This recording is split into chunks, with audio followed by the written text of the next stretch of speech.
spécialiste du marbre et de la pierre. L'argent de Joe ne me permettait pas d'aller bien loin. Je cherchais un moyen d'en gagner plus. Dès que mon anglais s'est amélioré, j'ai commencé à animer des séminaires dans des salles de sport chez Gold et dans d'autres clubs qui me rapportaient 500 $ chaque fois. Je me suis ici lancé dans la vente par correspondance depuis mon appartement.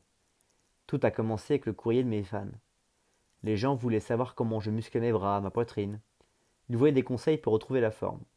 Au début, comme je ne pouvais pas répondre à toutes les lettres, les rédacteurs du magazine m'ont aidé à rédiger les réponses types. C'est ainsi que m'est venue l'idée de vendre des fascicules. En Amérique, contrairement à ce qui se passe en Europe, ce n'est pas bien compliqué de monter sa boîte. Je me suis rendu à l'hôtel de ville, j'ai déboursé 3,75 $ pour obtenir une autorisation et ensuite j'ai loué une boîte postale pour recevoir les commandes. Après, je me suis adressé au service des impôts et ils m'ont demandé combien je pensais gagner. Dans les 1 000 $ par mois peut-être. J'ai dû payer une avance sur le premier versement estimé au total de 320 $. Personne ne me harcelait de questions. Les gens étaient aimables, gentils et arrangeants. Quand avec Franco on a lancé une entreprise de maçonnerie, ça s'est passé de la même manière. En sortant, on n'en revenait pas. Franco s'est exclamé: voilà pourquoi on dit que c'est le pays des opportunités. On était vraiment heureux. Grosso modo, mes fascicules n'étaient ni plus ni moins que les calques des articles que j'ai créés pour Joe. Les pigistes et les photographes m'aidaient à les étoffer en ajoutant des détails et des photos. On a édité un fascicule pour les bras, un autre pour le torse, un pour le dos, un pour les mollets et les cuisses. L'un des fascicules expliquait comment obtenir un corps symétrique, un autre comment prendre du poids, comment poser, etc. En tout, il y avait 10 programmes différents. L'ensemble coûtait 15 ou 20 $, mais on pouvait les acheter à l'unité pour 1 ou 2 $. Les gens voulaient aussi des photos de moi, alors j'ai fait imprimer un album avec mes clichés favoris.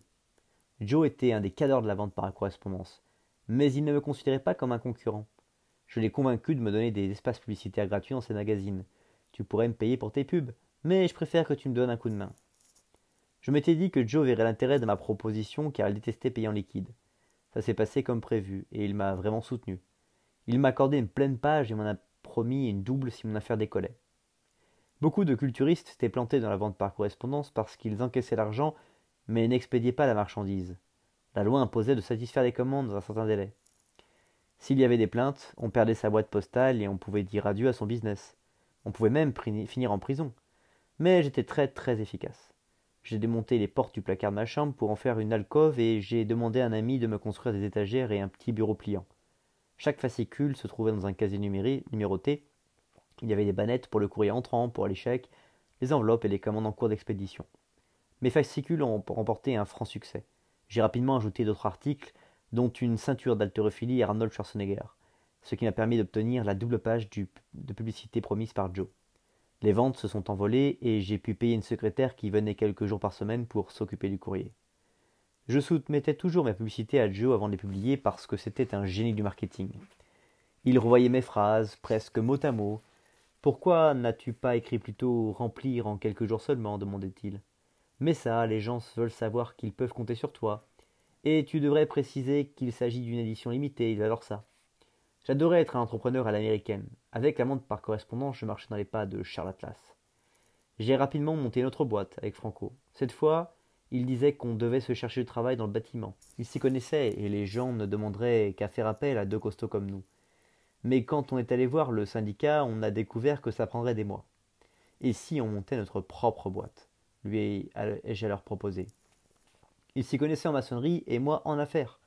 Et c'est ce qu'on a fait. On a passé une annonce dans le journal qui disait « Maçon européen, spécialiste du marbre et de la pierre ».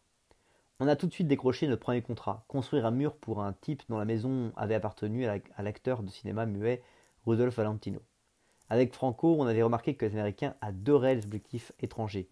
Le massage suédois, la fabrication italienne, les plantes chinoises, l'ingéniosité allemande. On a décidé de mettre en valeur nos origines. Franco est italien, un atout de poids. Vous voyez le Vatican, l'architecture italienne est imbattable. J'avais aussi remarqué que les Américains, contrairement aux Allemands, adoraient marchander. Rien ne leur plaisait autant que d'avoir l'impression de faire une bonne affaire. Avec Franco, on a mis au point un numéro. Je me pointais avec mon maître, je prenais les mesures et j'établissais un devis, dans le système métrique pour entretenir le mystère européen. Je montrais ensuite mon estimation à Franco et on se mettait à en discuter en allemand devant le client. Le type finissait toujours par demander « Il y a un problème ?» Bah, vous connaissez les Italiens, disent en roulant les yeux. Il ne comprend pas pourquoi il pense que cette terrasse va coûter 8 000 $. Il veut commander un paquet de briques. On n'a pas besoin autant. De vous à moi, on peut faire le boulot pour 7 000 $. Avec toutes ces briques en trop, on pourra récupérer les 1 000 $. Le type me faisait immédiatement confiance. C'est vraiment sympa de vouloir me proposer les meilleurs prix. On essaie d'être concurrentiel, je suis sûr que vous avez demandé d'autres vies, pas vrai? Ah oui, bien sûr. Tu vois, Franco, on en débattait un peu plus en allemand et le type était ravi du devis à 7 000 $. On adorait faire les maçons, on n'arrêtait pas de bosser et en plus on se marrait comme des malades. Un jour, une femme nous a mis en concurrence avec d'autres entreprises. Elle proposait 5 000 $ pour remplacer sa cheminée, dont 1 000 pour démolir l'ancienne. 1 000 $, a dit Franco. Je m'occupais de ça. Il a escaladé le toit, a collé son dos au bardeau et a effectué une presse à cuisse qui a renversé la cheminée, laquelle a failli atterrir sur la femme qui se trouvait en dessous. Au lieu de se fâcher, elle s'est montrée reconnaissante. Merci infiniment, c'est vraiment gentil de nous aider. C'était très dangereux, quelqu'un aurait pu prendre ça sur la tête. Non seulement elle nous a confié le chantier, mais en plus elle nous a laissé garder les vieilles briques que j'ai revendues plus tard à un autre client en lui disant qu'elles étaient vintage. Un autre gars voulait refaire le mur autour de sa maison. Quoi de mieux pour remplacer une séance de musculation que d'abattre un mur? On a loué les masses les plus lourdes qu'on a pu trouver. J'ai proposé un jeu à Franco. Tu commences de ce côté-ci et moi de ce côté-là, et le premier arrivé au milieu a gagné. On cognait comme des fous, et j'aurais gagné si un morceau ne s'était détaché du mur et n'avait brisé une fenêtre en vitrail du client. Notre bénéfice y est passé. En février 1971, alors que Franco et moi étions installés dans notre compte depuis à peine un an, un fort tremblement de terre a frappé la vallée de San Fernando. Terrasse soulevée, murs fissurés, cheminées effondrées. On aurait pu rêver mieux pour nos affaires. On a aussitôt passé une annonce dans le Los Angeles Times et les commandes se sont mises à pleuvoir. On a recruté des culturistes de la plage en renfort à un moment. Ils étaient une quinzaine à mélanger le ciment et à porter des briques. C'était marrant, mais ils n'étaient pas vraiment fiables. Travailler tous les jours, ce n'était pas leur truc. Comme aurait dit Joey, certains de ces types étaient des sacrés glandeurs. Avec l'argent qu'on a gagné, on s'est offert de belles voitures et de nouveaux cours à la fac. Ça nous a également permis de réaliser notre premier investissement. À cette époque, les compagnies aériennes prévoyaient d'introduire des avions supersoniques et il existait un projet d'aéroport supersonique à Palmdale, au-delà des montagnes, à une centaine de kilomètres au nord-est de Los Angeles. Mon ambition était de devenir riche très rapidement. Lorsque j'ai entendu parler de cette idée, j'y ai vu un très bon investissement. D'ailleurs, un mois ou deux plus tard, en couverture de l'Antelope Valley Press, un journal local, on pouvait voir une splendide représentation de l'ébauche de l'aéroport, monstrueux et très futuriste. Pour moi, c'était l'essence même de l'Amérique, voire grand. À Graz, on s'arrachait les cheveux pour déterminer s'il devait y avoir 3 ou 4 atterrissages par jour.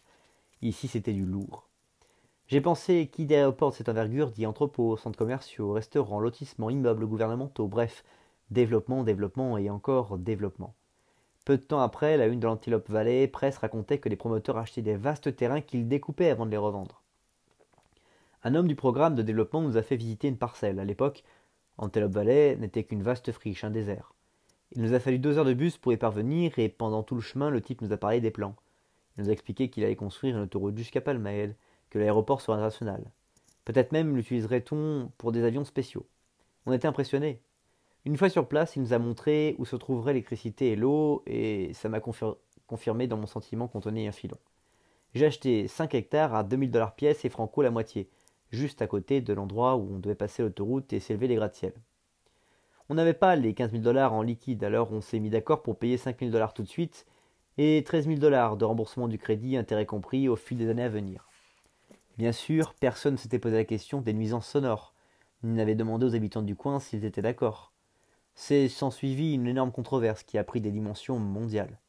Les gouvernements ont fini par conclure que les avions ne pourraient franchir les murs de son qu'au-dessus des océans, et avec Franco on s'est retrouvé avec des hectares de désert sur les bras. Les promoteurs ont continué à insister, il ne s'agissait qu'un léger contretemps. Ne vendez pas, nous dit-il, vos petits-enfants en profiteront.